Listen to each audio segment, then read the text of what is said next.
գնում եմ մեր չոլերը, դաշտերը, որ մարդին ողբի ձայնը չլսեր, ասում ես մարմինը մեր սրա փոխի, ուրիշ մարմին սարքի, որ մեղքի ցանկություն չունենամ։ Երիտասարդական ցանկությունները ահավոր են եւի մոտ, ահավոր։ Բայց ինչը ազատեց մեզ։ Օրեօր մեր ողբը, մեր աղաչանքը շատանում էր Աստծո առաջ, չէր պակսում։ Ես ինչ որ կարծում եմ հիմա եղբայրներ քույրեր, ես ուզում եմ որ դա դու անեք, այդ աղոթքը անեք։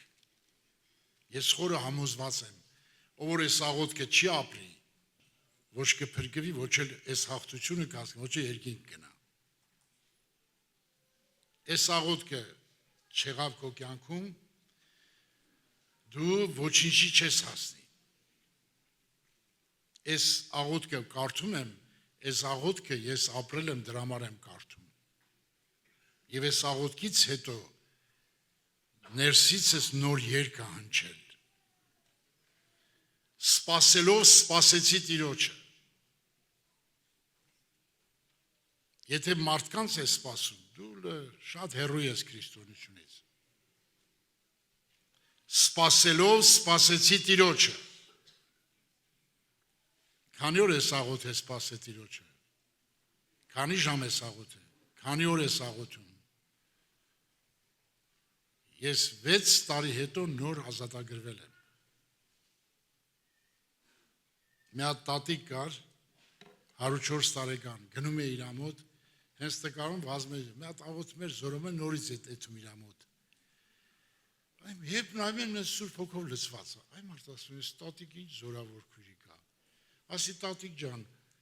քո նման Սուրբ կնիկ կնաս կա էլ Հայաստանում։ Վայ, տես բան մի ասա, աշխարհի ամենամեղավոր մարդը ես եմ։ Ասում ես կնիկը խես սուտ խոսում այ մարդ, Սուրբ մարդ է։ Չի հասկանում։ 6 տարի լացելու աղոթելուց հետո նոր հասկացա, թե ինչ է ասում Նոյեմ տատիկը։ Բայց Նոյեմ տատիկը այս քարոզները չգիտեր, բայց ազատագրվել էր։ Այս աղոթն էր արել։ Ով որ այս աղոթքը չանի, տեսեք ինչքան հրաշալի խոսքեր ա գրած։ Սպասելով սպասեցի Տիրոջը։ Լացում ու ողբում Տիրոջը, ոչ մեկին չի։ Նա գիտի, նա հասկանում է, որ իր հին մարդին խաչել է Քրիստոս, նրան պետք է աղոթի։ Իր փրկիչը ինքն է, իրան ազատողը ինքն է, այս քարոզները